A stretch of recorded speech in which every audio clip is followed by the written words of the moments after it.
Salam saudaraku yang Tuhan kasih. Marilah kita merenungkan satu kebenaran firman Tuhan dari 1 Korintus 13 ayat 1 sampai 13. Melalui ayat ini kita akan merenungkan satu tema, yaitu kasih.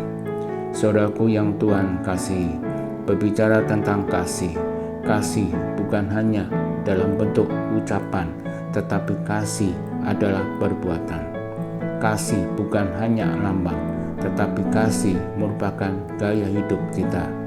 Kasih merupakan prinsip yang mengendalikan seluruh aspek hidup orang percaya.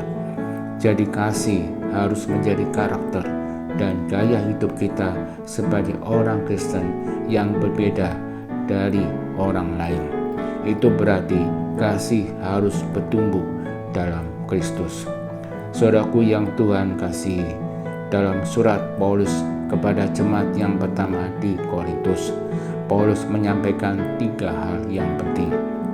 Hal yang pertama, Paulus menegaskan bahwa segala kepandaian, hikmat, dan pengetahuan bila tidak disertai oleh kasih, semuanya itu tidak berguna. Firman Tuhan berkata di ayat pertama, "Sekalipun aku dapat berkata-kata dengan semua bahasa manusia dan bahasa malaikat." Arti dari kata "sekalipun" dalam ayat ini merupakan karunia rohani. Tanpa kasih, semuanya tidak ada artinya. Di sini Paulus menegur jemaat di Korintus yang sombong dan menganggap diri lebih karena mereka mempunyai karunia rohani tertentu. Paulus menasihati agar mereka sebagai milik kepunyaan Kristus, mereka harus menjadikan karunia yang mereka miliki berdasarkan kasih. Bahkan Paulus menyebut dirinya sendiri meskipun memiliki segala sesuatu, tanpa kasih Kristus ia bukan siapa-siapa.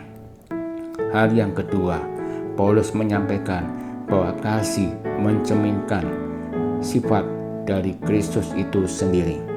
Firman Tuhan di ayat 4 mengajarkan dan mengingatkan bahwa kasih mencerminkan sifat dari Kristus itu sendiri. Kasih yang dimiliki oleh Kristus berupa kesabaran, murah hati, dan tidak cemburu, dan semuanya itu merupakan teladan dari Kristus. Hal ini dapat dibuktikan dari pengorbanan Tuhan Yesus di atas salib. Salib ini merupakan bukti dari tindakan kasih Kristus kepada kita.